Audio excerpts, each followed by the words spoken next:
Hey everyone, this is Stacy Lindis from Podcast PD, a proud member of the Education Podcast Network, just like the show you're listening to right now. The opinions expressed are those of the individual host. Make sure you check out all of the other great podcasts at edupodcastnetwork.com and get ready because the learning begins in 3, 2, 1. Coming up on episode number 124 of the House of EdTech podcast, I've got, of course, my House of EdTech thought, where we're going to talk about nurturing the next generation. I've got the House of EdTech VIP, and there was something else, wasn't there? Oh, that's right. It's time for the 2018 House of EdTech Smackdown. Let's strike up the band.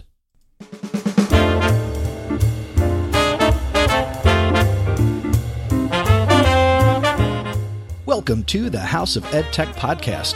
I am your host, Chris Nessie. The House of EdTech explores how technology is changing the way teachers teach and the impact that technology is having in education. I discuss technology that is changing our classrooms and schools, and I share tools and tips that you can hear today and use tomorrow. You're going to hear the stories of teachers, leaders, and creators just like you. The purpose? Whether you use it or not, technology is changing the way you teach and how your students learn.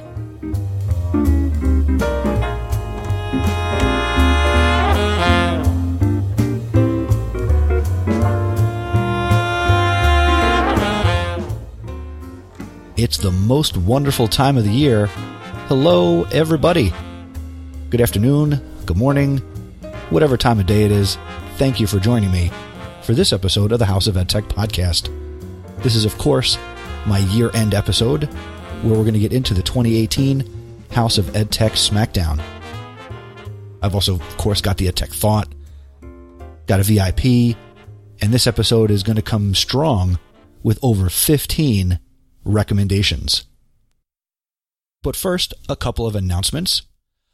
First and foremost, the other show that I co-host, Podcast PD with Stacy Lindis and AJ Bianco, we are getting ready to release the thing we do over there every year now, and that is the 12 days of Podcast PD. So from December 26th through January 6th, Stacy, AJ, and myself, we will be dropping 12 awesome podcast recommendations. Some of them are personal, some of them are professional, some are educational, some are purely entertaining recommendations. So we're going to drop an episode each day for those 12 days over on podcastpd.com. If you don't subscribe already to Podcast PD, what are you doing?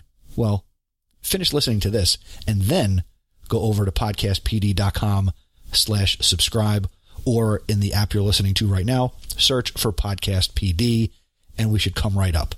We've got some great content over there, and I would love for you to also get exposed to 12 awesome podcasts.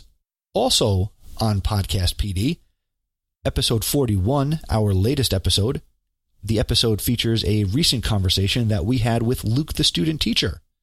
And that's Luke, who worked with me here in the fall of 2018. So you definitely don't want to miss that episode. It was a good conversation. Also, real quick, we have a contest reminder. You can still enter the EduMagic giveaway. All you need to do is follow the House of EdTech on Twitter. And it's pretty simple. It's at House of EdTech. And just tweet about something that you learned or share a takeaway from the conversation I had with Dr. Sam Fessich back on episode 122. All you have to do is do that by December 31st, 2018, and you will automatically be entered to win a copy of her book, EduMagic. And now, let's get into the featured content, and let's get started with the 2018 House of EdTech Smackdown.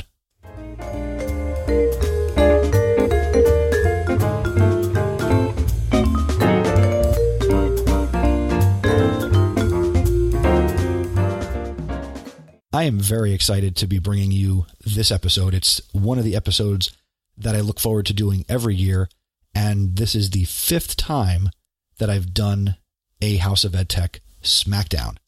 Now, before we get started, let me just give a huge shout out to somebody who you're going to hear from later in this episode, but a huge shout out to Derek Larson, who I haven't mentioned this before, but besides Derek being awesome, Derek, I believe last year, he created a spreadsheet that lists every recommendation and website and who shared it and how to get in touch with them. And he put it all together in a Google sheet that I'm looking at right now. And before putting this year's entries in, the last 4 editions of this have collected, assembled, however you want to say it. We've put together 135 EdTech recommendations. Now, some of these are multiple recommendations from the same people, which is totally cool, but 135 different tools and tips and things you can do with education technology have been recommended through previous House of EdTech Smackdowns, and we're about to add to that list. So Derek, get your pencil ready, because we're going to be adding to that spreadsheet right now. But I just wanted to make sure that Derek got a nice little shout out here for something I didn't ask him to do, but hey, it is awesome, and I'm really glad he did it. And it just speaks to the power of this community that we have here on the House of EdTech. But without any further delays, let's get right into our recommendations. And this first one comes from Mr. G. Take it away, Mr. G. Hey, this is Mr. G, and you can contact me via www.aced.tech. That is ACE Tech. And I'm a computer teacher at HoET124 High School. Before I start with the tip or the tool that I'm going to tell you, I want to just tell you a little something that my wife told me. One of her students asked her if he could learn a specific math skill that he didn't know about just because he was playing this game. And this game is called Prodigy Math. And the website is prodigygame.com. What is interesting is that it has math skills for grades 1 to 8 and addresses every child's need. Although my wife, what she wanted to do is to make sure that certain skills were covered, if you just allow it to go through normally, it will address the individual child's needs. This is free, completely free. There is a paid version, and that is meant for parents, or this paid version is targeting parents. And that's just so that the child could have extra pets or gift boxes within the game. This game is an RPG or role-playing game, and it is online, but it is an amazing game based on what my wife has told me. A child that wants to learn math just because they're playing a game. Isn't that amazing? This is Mr. G. Cheers. Thanks so much, Mr. G. Always great to hear from you, and thank you so much for contributing to this year's Smackdown. There's going to be links to everything that we share today over at chrisnessy.com/124, and there'll also be links to everybody's ways to contact them, but I will, just because I feel like it, I will also say all of that stuff. So make sure you connect with Mr. G on Twitter. He is at EduGoogDroid, and that's EduGoogDroid, and he is the Goog Droid that you're looking for. Next up, we have Amy Storer, who contributed her entry via SpeakPipe, which you can find over at chrisnessy.com/feedback. Take it away, Amy. Hello, my name is Amy Storer, and I am an instructional coach in Montgomery, Texas. I'm also the lead technology integration mentor for my district. One of my absolute favorite tools to use as an instructional coach is Buncee. Buncee is a creation and presentation tool for students and educators to create interactive classroom content, allowing learners of all ages to visualize concepts and communicate creatively. It really is for all learners. It encourages creativity, empowers students and teachers, and more. As an instructional coach, I have used it to create interactive presentations, graphics for social media, my digital business card, which is super cool, social media banners, and to add to my goal of transforming professional development. Not only is this a fantastic creation tool, but the company is in it for the right reasons. They are in it for the teachers and the students. Every decision they make is because of us and for us. You should check it out. If you want to check me out, you can find me on Facebook, Twitter, Instagram at this handle at TechAmyS, TechAmys. And I also have a blog called Converse in the Classroom. Thank you so much, Amy. And yeah, definitely, if you are not connected with Amy, make sure you go and check out the show notes and you connect with Amy. And if you're using Buncee, please let us know how you're using it, and make sure you're sharing out the great things that your students are doing. Next up, this recommendation came in via the Facebook group over at chrisnessy.com/Facebook. And that's the only way you know that it exists. So if you're not part of the Facebook community, you really need to get over there and join today, and I'll be happy to let you in. Tell me that I sent you. But anyway, so this next one came in from the world-renowned, world-famous California educator, Craig Yen. If you don't know, Craig is a 5th grade teacher in California, and he posted that he just wanted to recommend a fan favorite, and that is Remind. Do we still need to say formally Remind 101? I think we're at a point where we can just say Remind, and people know what we're talking about. So Craig Yen loves to use Remind, and of course he uses it to connect and communicate with the families of the students he teaches. And if you're not following Craig Yen on Twitter, I don't even know if you can call yourself an actual educator. So make sure you get over on Twitter and you follow at Craig Yen, CraigYen. Next up, also coming in via the Facebook, this comes from Ann Oro, who is an awesome New Jersey colleague who I recently got to reconnect with at EdCamp, New Jersey. Ann is a director of instructional technology for schools in the Roman Catholic Archdiocese of Newark. She is at Oro Ann M on Twitter, and that's OROANN, the letter M as in Mary, on Twitter. And she wants to recommend Liz Karen Kolb's EEE framework. This is 9 research-based questions to consider when determining how technology supports student learning objectives. You can find more information at EEEframework.com. And she also wants to recommend gimkit.com, which is GIMKIT.com. And gimkit.com looks like a great option to get teachers out of the Kahoot realm and have the opportunity to give students time to think about answers and not rush to just be the first person to answer a question. So thank you, Anne, for recommending the EEE framework. And of course, a awesome tool that is gimkit.com.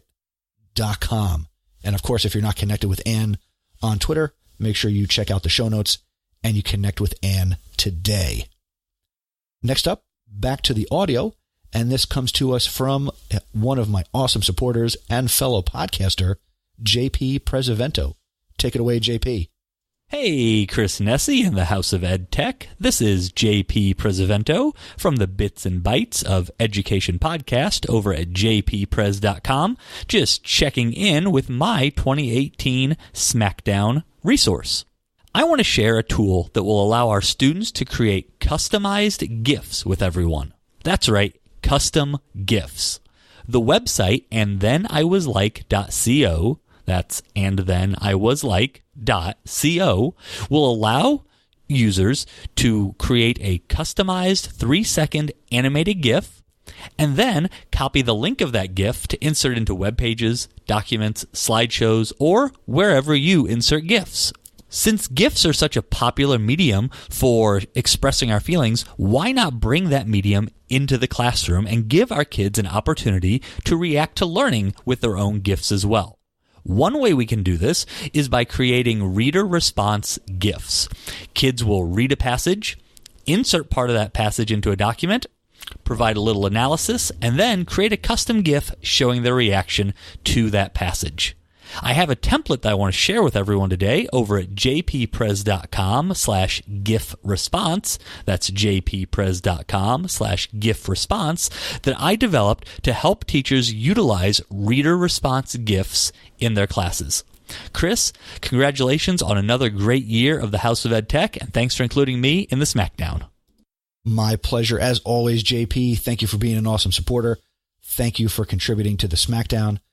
And definitely, everybody, you definitely need to go check out And Then I Was Like .co. And of course, I will link to JP's resource in the show notes for this episode. Next up, we have more written contribution.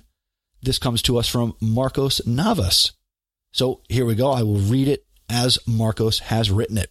So, quote, I might be a little biased, but coding blocks and hands-on coding are physical coding blocks that I can teach computational thinking and coding through kinesthetic acting out of algorithms. It allows you to gain a deeper understanding of the digital blocks they constantly are using in coding. So that's awesome. And now this is me, Chris, again. Marcos is a tech facilitator for Union City Board of Education in New Jersey. He's a teacherpreneur. He is a consultant, and he is the founder of Hands-On Coding. He's a TED Ed Innovative Educator, and he's also an IDEO Teachers Guild Fellow and Design Thinking Expert. Make sure you connect with Marcos on Twitter. He is at Mr. Navas, and that's MrNavas. And be sure to check out his website at techtinkandteach.com. And of course, I will link to that in the show notes. And definitely go ask Marcos about Cody blocks and hands-on coding, because it's really cool to add that physical kinesthetic component to coding, which is otherwise just typing. Next up, checking in via SpeakPipe over at chrisnessy.com/feedback, the amazing Jen Giffen. Take it away, Jen. Hi, Chris Nessy. It's Jen Giffen from the Shooks and GIF podcast. I want to leave you a suggestion for the EdTech Smackdown. I'm actually this year going to go with a paid app, which is kind of rare for me because I like free. But I've recently really fallen in love with the app Notability by Ginger Labs. It is a note-taking app. I use it on my iPad. It is only for iOS. They don't have an Android version of it yet. But it's fantastic. I use a stylus. In my case, it's an Apple Pencil, and I take my notes. Handwritten, I can then loop around those notes with the scissor tool and change color, change the size of what I've written, change my handwritten notes to typed text, which I love. I can change the background to a different color or to paper. I can share via email or Dropbox or upload it to my Google Drive. It also exports as a PDF. But my absolute favorite part of it, hands down, is that you can do audio recordings. And as you record and you take notes, either typing them in or using your stylus, it marks the audio file. So when you have playback of that audio file, you can tap your note, it will go to that point. And as far as accessibility for our students who have exceptionalities, I think it's second to none. Notability, love it. Thank you for sending that in, Jen. Truly appreciate it. And actually, see here, I have a confession. See, I got Notability back on my iPad. It was something I had seen that I found that I could do it for free. It was, a free download. It was a number of years ago. And I've been enjoying the app and the updates for free ever since. But it really is a very powerful app. And thank you for sharing it. And if you are not subscribed to the Shooks and GIF podcast, make sure you all head over to bit.ly/Shooks&GIF. And also, Jen, thank you for being an awesome supporter of the House of Ed Tech. Next up, we have Julie Smith, the techie teacher. Julie, take it away. Hello, Mr. Nessy and House of EdTech listeners. I'm Julie Smith from The Techie Teacher, and today I would like to share one of my favorite apps that I use on the go practically every day, and it is called the InShot Video and Photo Editor app. It's available for both Apple and Android users and is free, but does have in-app purchases. There's a pro version, but I still use the free app and have yet to hit any kind of limit for removing my watermarks, and I have used it a lot. I mostly use InShot to quickly resize images for social media and layer videos on top of images.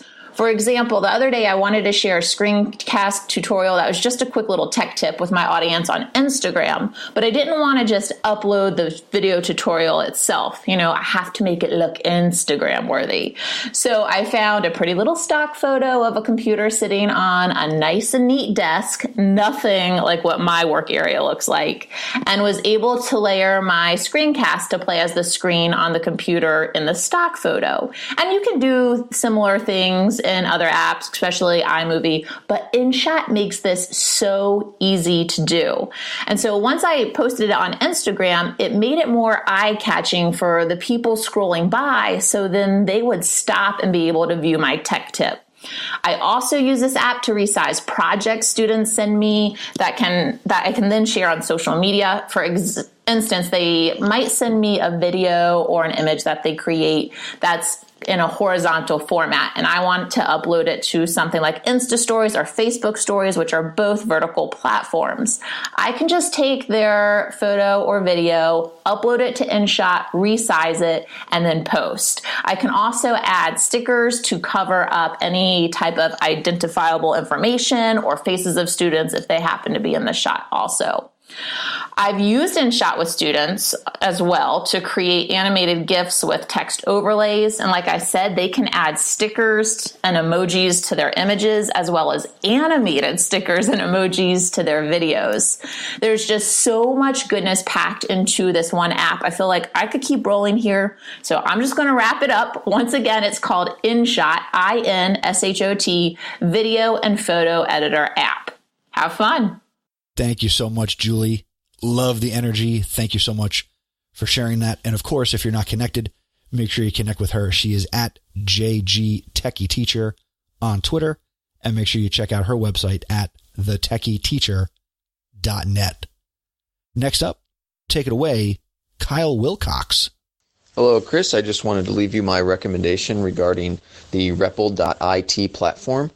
This is a educational website that I use with my students for coding. I currently use it for HTML and CSS, but it supports a wide variety of programming languages. And yeah, it's been really great. I can create an assignment, custom create it like as much detail as help as I need to give the students to give them a framework of what I want them to do. I can give them instructions right there. I assign it out to them, and they complete the assignment, and I can leave them feedback. It works really well, and they're really working on improving and adding new features. So I'm excited to use it. There's some features that would be nice to have added, but at this point, I think it's the best way I've found to be able to assign, coding tasks to students and to be able to collect their responses.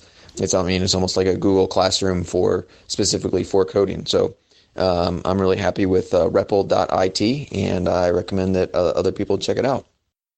Thank you so much for recommending REPL.IT, Kyle. And thank you for bringing up, in the Facebook group, you have been really chronicling your journey in what you're doing this year and some of the different things that you've tried. And I was just really happy that you had brought this up probably a couple of months ago. And now here through this episode, again, we're sharing, and you're able to say that you've had success with it and you're finding value in it. Now, for everybody else who's listening, make sure you connect with Kyle on Twitter. He is at LevelUpEdTech. Next up, a familiar name and a familiar face in a format where you can't see him. But hey, here's my buddy, AJ Bianco, co-host of Podcast PD. Take it away, AJ. Hey, Chris and House Ed Tech. How's it going out there? AJ Bianco here. Wanted to give you my tech recommendation. Now, this recommendation is not a new recommendation by any means, but I've been loving the use of Adobe Spark Video and Adobe Spark Post in my classroom. I think these tools are really great ways for students to create and even collaborate. And I feel like with the Adobe Spark Video, students can really get away from creating those typical slideshow presentations and create a video that comes to life. Makes it a lot nicer and a lot more creative for students with the use of Adobe Spark Post. I love if students can create some really nice images. For my classroom, I use advertisements or fun little memes or kind of posters that really show what they're thinking. And I think if you try Adobe Spark Video and Adobe Spark Post in your classroom, or even in your school, I think you're going to see some learning come to life. I'd love to share more ideas with the listeners. If you want to know what I'm doing in my classroom with Adobe Spark products, feel free to follow me and reach out on Twitter at AJ Bianco, and I look forward to talking to you. Thanks for sharing that, buddy. Yeah, Adobe Spark is awesome. I'm also using Spark Video, and I don't really have my kids do too much with the post to create images, but I do have them do the Spark web pages. And actually at Rutgers, in one of the classes where they used Storify previously, I mean, now that's gone, I switched the big project for that course to using Adobe Spark pages. And the Rutgers students loved it. My high school kids also love using the Adobe Spark. And yeah, definitely dynamite product. And I'm so glad that it's free.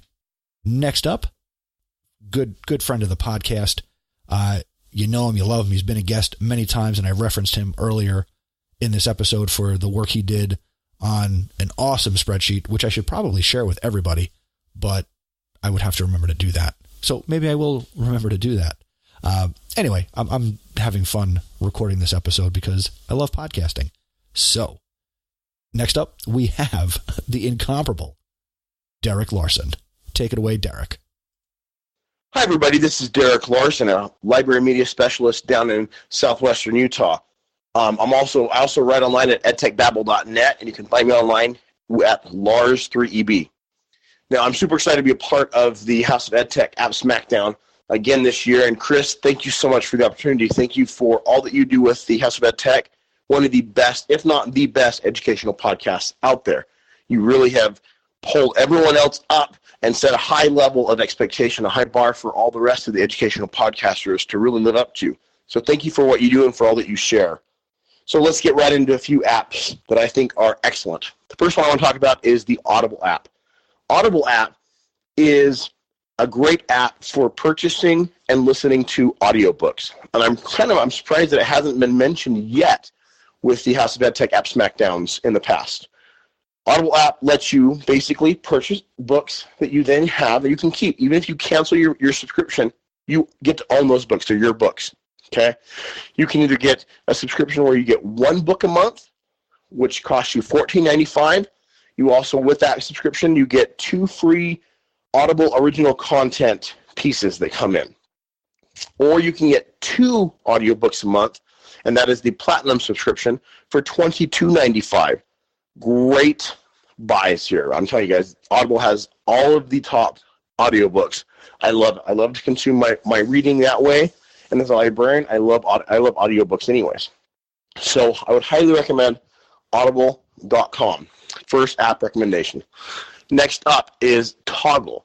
Toggl, T-O-G-G-L. Toggl is a timer that lets you track what you're doing. Time tracking is so important because we as educators, we have so many things we're trying to do. We need to keep up and know how long each task is taking us so that we can better plan for our day, better plan what's going on. Okay?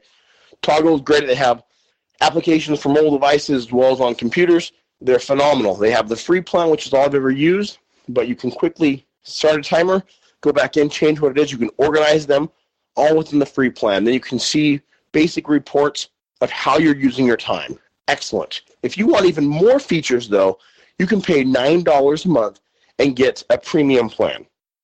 If that's something you need, I highly recommend it. Many people who I know use it swear by the paid plans. Okay, the next app I want to talk about is the Calm app.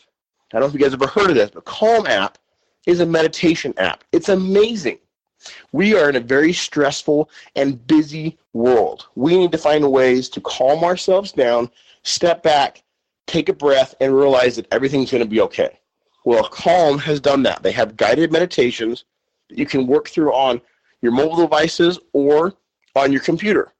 Normally, this is a $60 a year subscription, so $5 a month, basically. However, Calm is trying to help students.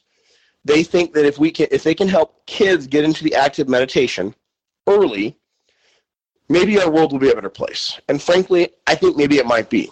So they have a new initiative called Calm for Schools that basically allows teachers to have the Calm app for free. The only catch, you need to use some of these meditation practices with your students in a K-12 classroom. All you have to do is you go to calm.com/schools. And from there you have all the information. You basically fill out a form that gives your information. You give them your school email address. And then they send you the information on how to set it all up. It's that simple. I have loved using this app myself, and I've loved talking to other teachers about it, sharing it out. As a librarian, I don't have a class per se. I have classes coming in. And so one of the things I'm hoping to do in January is really start getting these kids as they come in, taking them through some of these calm meditations and helping them have a chance to really calm themselves down and realize that it's going to be okay. All right, the final app recommendation. You know me, I always have something that's non-technology. Well, this time it's called Foot Cardigan. It's like a sweater for your feet. Now, Foot Cardigan is amazing. It is a sock subscription service. You heard me right, but this is not any normal sock. These are awesome, fun socks. As teachers, we really can't be too totally crazy throughout the year. Sometimes we have moments, but Foot Cardigan lets me have fun, awesome socks every day of the week. Here's how it works. You can set up a subscription. So they have crew cut socks, no-show socks, and they have premium socks. And they cost you $12 a month. The premium costs you $14 a month. But then every month you get a new sock in the mail. How awesome is that? Fun designs. And then you can buy awesome socks just a la carte. I think Foot Cardigan is one of my favorite services I've ever had. I've been a member for over a year, and it is incredible. Okay, Chris, there you go. There's some of my app recommendations for the App Smackdown 2018. Have a great one, guys. Derek, thank you so much for sending that in. And you crack me up. And I really appreciate you sharing socks as a recommendation. I think that's awesome. I look forward to checking that out and maybe becoming a sock subscriber. That sounds pretty cool. But just to go back real quick, Derek mentioned Audible, and Audible is really awesome.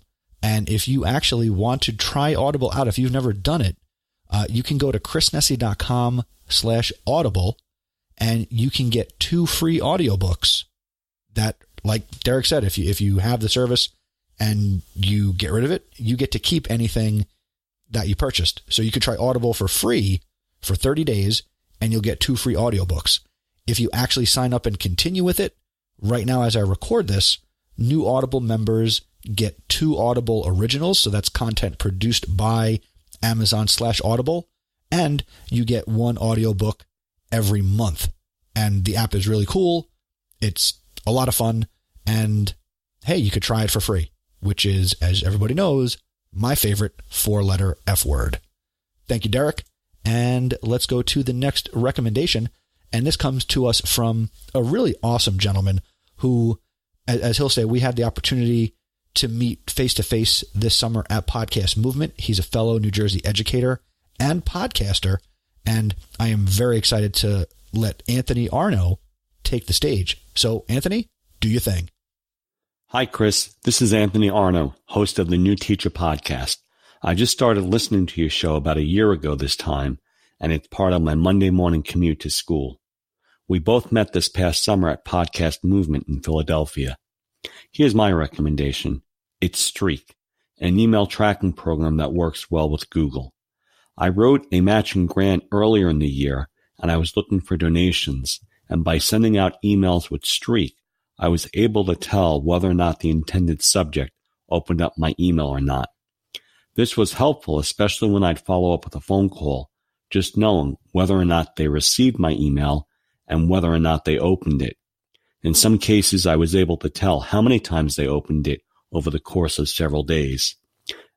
I think Streak is especially helpful if you're writing a grant and you're looking for donations, or if you're just trying to communicate with a parent and you're left wondering whether or not they're getting your emails. The most basic package is absolutely free, and that's all you really need. Happy holidays to you and all of your listeners. The New Teacher podcast can be found at newteacher.org or wherever your listeners listen to their favorite podcasts, including The House of Ed Tech with Chris Nesi. Take care. Thank you so much, Anthony. Again, it was awesome to meet you face to face. It is awesome that you're an awesome supporter. That's a whole lot of awesome. And your podcast is phenomenal. So whether you're a new teacher or not, you need to go check out Anthony's podcast and connect with him on Twitter. He is at newteacherorg. And of course, there'll be a link to everything that we've talked about already and the ones we have yet to talk about over on chrisnesi.com/124. Next up, we have former guest of the podcast and another awesome New Jersey educator who I am proud to call a friend. Let's give it up for Bruce Reicher. Take it away, Bruce. Hey, Chris. It's Bruce Reicher calling for Smackdown 18. I teach TV production and computer apps in New Jersey, and you could find me at breicher on Twitter. And call to share a couple of things with you. One thing is a website called gimkit.com. It's a Kahoot-like game, but what's really cool about it is it was created by a 17-year-old student.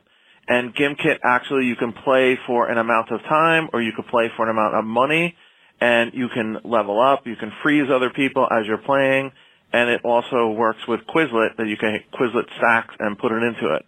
So one of my recommendations, definitely check out Gimkit. Very cool site designed by a student. My second one is wevideo.com. If you're doing any type of video production, they have tons of different templates that they've added, and over 700,000 royalty-free video clips, regular clips, pictures, sounds, and you can make awesome videos. And then my one tip that actually a 6th grade student told me this year is taking my URL and dragging it down to the favorite bar, and to make more room when you edit it to get rid of the text, and you're left just with the icon. And now I can fit tons of icons on my favorite bar, and in one click I could be wherever I want to be. Hey, thanks for having me on Smackdown 18, and I will see you soon. Awesome. Thank you so much, Bruce, for sending that in. And since you're the second person to bring up Gimkit, that's 2 people talking about it, which means you who's listening, you must go check it out. And of course, Bruce is a huge fan of WeVideo. And if you want to hear Bruce go into more detail about what he's doing with WeVideo and what WeVideo can do for you, I talked with Bruce back in June of 2017. So I think that's a pretty timeless episode. And if you haven't listened to that, go to chrisnesi.com/87 and check out the great and powerful WeVideo with Bruce Reicher. A great fun episode. And it's always nice to see Bruce out and about in the state of New Jersey when we get together at different education events. Next up, a relatively new friend for me in the world of education and a newcomer to the world of podcasting. And he does a darn good job because he's funny, he's really smart, and he earns full credit even though he hosts a podcast called Partial Credit. Take it away, Jeffrey Heil. All right, everyone. My name is Jeffrey Heil, and I live in San Diego, California. I am going to participate in this Tech Smackdown because I have a fun tool that my good friend Mark Rounds shared with me, and I'm now going to share it with you all and win this here Smackdown. I'm also the host of one of the hosts of the Partial Credit podcast, which is on the same network as this podcast. So please check us out. But let's get to it. So a friend of mine turned me on to, we were doing a project and we had an audio file embedded. And then for some reason, we lost the audio file. And he said, don't worry, we can use Clip. So this is CLYP.IT. And it reminds me very much of Soundtrap. If you're familiar with that, what we can do is it does things that Soundtrap doesn't do. Soundtrap usually allows you to upload audio. Clip is amazing. Clip allows you to upload audio and you can comment on the tracks just like you can in Soundtrap. However, Clip also allows you in one click of a button to record your own track and upload it to your Clip account. And the cool thing about that is it's super easy. But then once it's been uploaded to your account, you have the ability to just one click share to Facebook, Twitter, or to Reddit. But you can also get a direct link to the clip. You can get an embed widget code.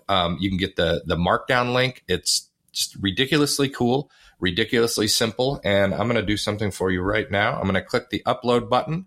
I'm going to click the record button, and you get 360 minutes free before you would have to upgrade to a premium account. So I think that's more than enough for you or your kids to grab quick audio files. So let's practice this right now.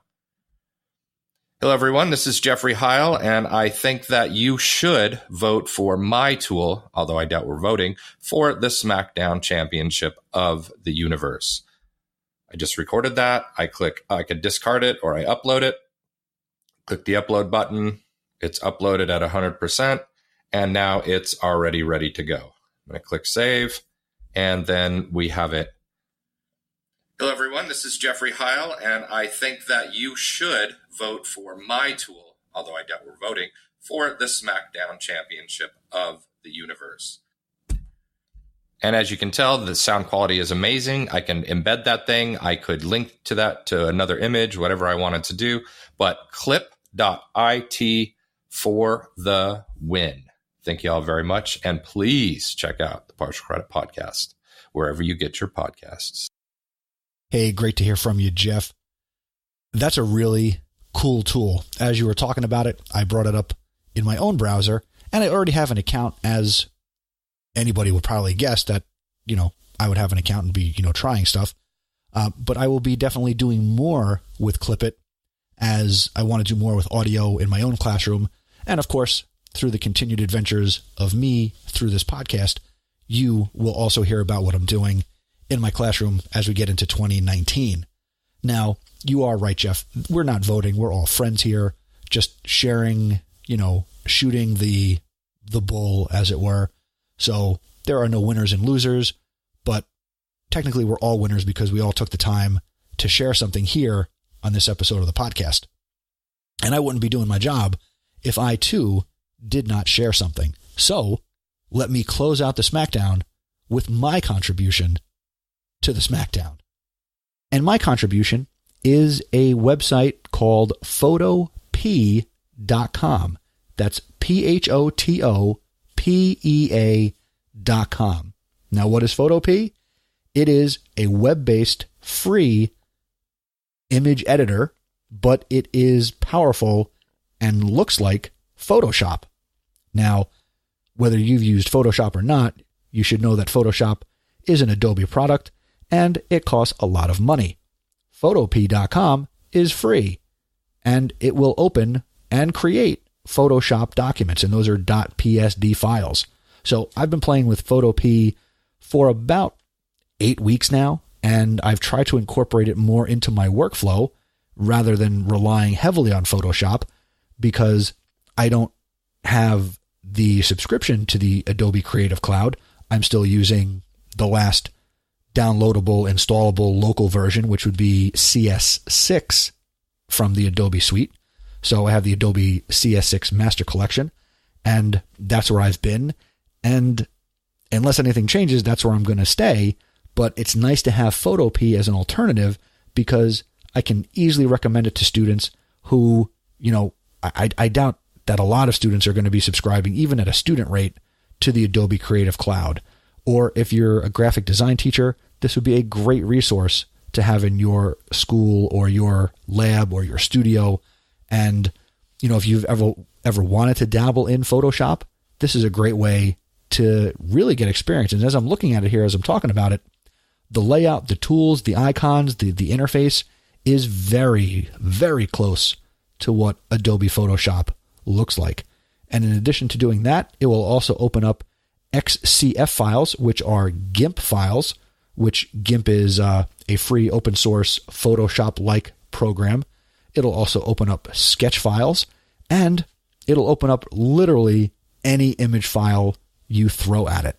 You have the ability, like Pixlr, to bring in images in layers from URLs, so you can certainly grab images from the web and pull them in with ease. The website again is photop.com, and that's PEA preceded by the word photo. And that's my contribution to the 2018 House of EdTech Smackdown. And with that, that is the end of the Smackdown portion of episode 124.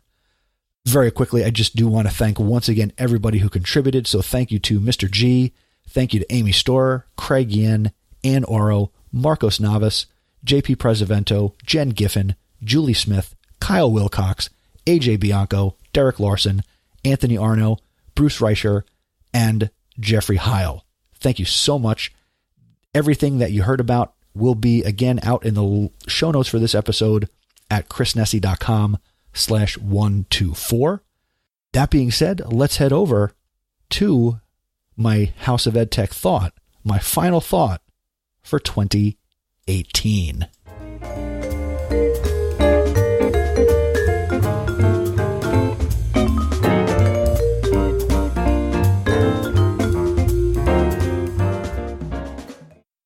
For this episode's EdTech thought, I really just want to kind of pour my heart out a little bit. And as I teased at the top of the episode, I called this Nurturing the Next Generation. So here we go. This semester, as you may or may not know, I took on the responsibility of serving as a cooperating teacher, which means I had a student teacher this semester, and it was awesome. The young man that I got to work with, his name is Luke Wiley. Luke demonstrated some of the best qualities a teacher of any level, at any experience level, should exhibit. He came to school each and every day with an open mind, a willingness to build community, and he built a fantastic, positive rapport with our students. Luke and I, over the course of this semester, have had some amazing conversations, not just about education, but life too. I'm 37, he's 22, so while we're in different places in our life, I'm just a little bit further ahead. We also had some great conversations with my 2 class support teachers, Brian and Misty, and of course, at New Brunswick High School, getting to introduce Luke to all of my friends and the people who were part of the Zebra family was something I took a lot of pride in, and I took very seriously when first presented with the opportunity to have a student teacher. I thoroughly enjoyed also during this time having someone push my own thinking and question my thought process. Now, Luke questioned me not like an administrator would question me, but rather he was truly inquisitive, wanting to know why I did certain things or do certain things in the classroom, because he was looking to learn and understand and make sense of my methods. He's the next generation. Now, I don't know where Luke's journey will take him, but I know that regardless of where and what he's doing in the future, he has chosen a profession that definitely suits him, suits his personality, and I don't just believe, but I know with certainty that he's going to excel when he gets his own classroom and his opportunity. The one thing I know that he had that can't be taught is the art of teaching. He knows his history. That's easy. But more importantly, he has a presence in the classroom. And he's had that since day one when I threw him into the fire and said, "You're in charge. I'll support you, but go, spread your wings, and you need to figure some of this stuff out." He quickly earned the respect of the room, while equally and just as quickly respecting it back. I'm proud to say that Luke recently joined Twitter, and I want you to go follow him. If you do nothing else, if you click no other link from this episode, this is the most important action you could take. Go and follow his shiny new Twitter handle. Luke is at Luke Wiley ED on Twitter, and that's LukeWileyED. He's very excited to connect. I follow him, of course, and please go follow Luke and show him everything you know about education, and let's help Luke continue to be awesome, and we can all play a role in nurturing this next generation of educator. I certainly would welcome the opportunity to work with a pre-service teacher again after this experience. I believe it's something that you should take on if you're presented with the opportunity. I would do it again in a heartbeat. I wouldn't think twice. It's one of the best ways I can think of to give back to a profession that has given me so much already. And that's my EdTech thought.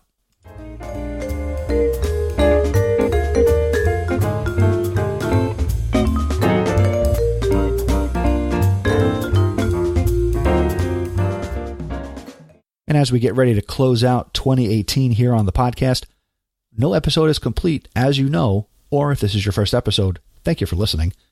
But my final House of EdTech VIP for 2018 is you. It always is you. Whether I say your name or not, it's you. You are a House of EdTech VIP because you're an educator, so you're helping make the world a better place. You teach, or you lead teachers, depending on your role in education, and even then, you're still teaching. But thank you for listening. Thank you for making this podcast part of your anytime, anywhere professional development. Again, I'm getting ready to wrap up, and we'll be wrapping up in a few minutes, my 5th year of podcasting. And I remember back in the fall of 2013, at around this time, as I was getting ready and looking to record, the very first episode of the House of EdTech podcast, and I was nervous as hell. I'm not going to lie. I remember sitting in my mother-in-law's extra bedroom, getting ready to record into a microphone not built for podcasting, wondering, how am I going to speak out loud to myself? Now, if you've never heard the first episode of the podcast, amuse yourself, give yourself a laugh. You've earned it. Go to chrisnessy.com/1 and check out the first episode of this podcast. But seriously, all jokes aside, thank you for listening, and thank you for being a part of this community. I truly, truly appreciate it.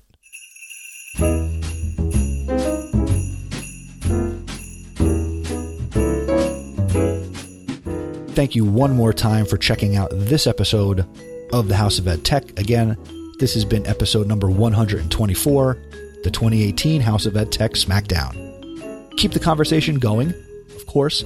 I would love to connect with you and hear your thoughts on all of the great resources shared in this episode. Go to chrisnessy.com/124 for links to all of the apps, tips, websites, recommendation, and of course, all the ways you can connect with everybody who shared something in this episode. If you want to send me a message directly, go to chrisnessy.com/feedback. Now, if you enjoy the House of EdTech, I'm glad you do. Do me a favor, though.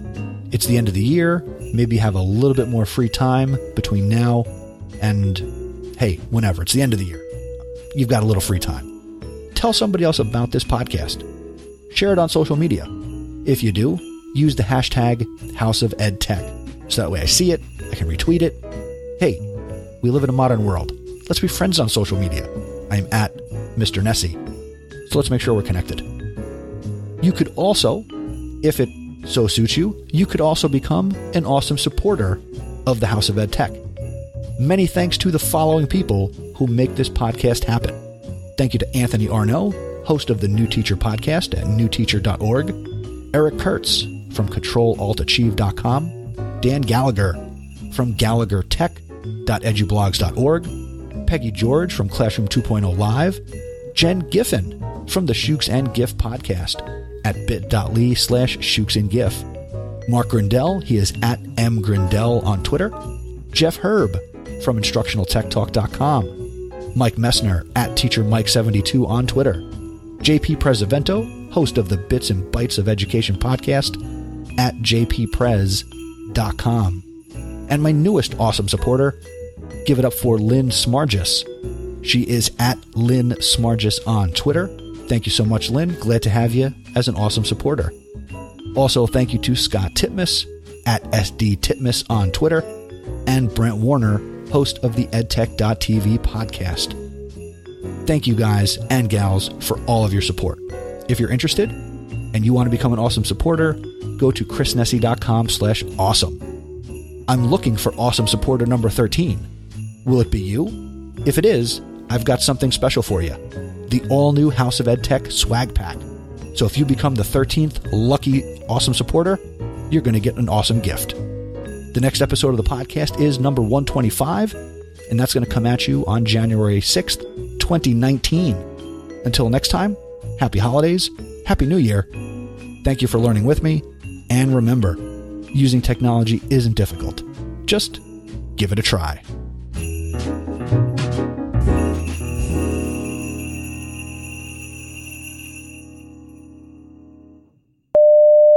Hey everybody, but wait, there's more. In putting together this episode, I was going through and realized I forgot one of the recommendations that was submitted. So as not to leave that out and make sure you get everything that was submitted, here is the last recommendation, and this comes to us from another awesome New Jersey educator, Eric Geis. Take it away, Eric. Hello, Chris and the House of EdTech followers. This is Eric Geis from Got Tech, the podcast. I would like to nominate and give a big supportive shout out to the Pablo extension. Pablo allows you to create size-specific images, banners, and backgrounds for Twitter, Facebook, Instagram, and pretty much any other social media platform out there in just a few clicks. Once the Pablo extension is downloaded, we can add a picture to text. Simply highlight the text within your Chrome browser that you want to add a picture to. Right-click on the text, add it to Pablo, and then select a background, a photo to serve as your background for that text. On the other hand, you could also add text to a picture. Say you're browsing the internet and you see a picture that you really like and you want to put a motivational quote or any other text on top of it. Simply right-click on the picture within the Chrome browser, select the Pablo extension. The picture opens up into Pablo and allows you to add text and select a font. You can download these images as a PNG file, or you could share directly to social media. So I would recommend going out and adding the Pablo extension to your personal repertoire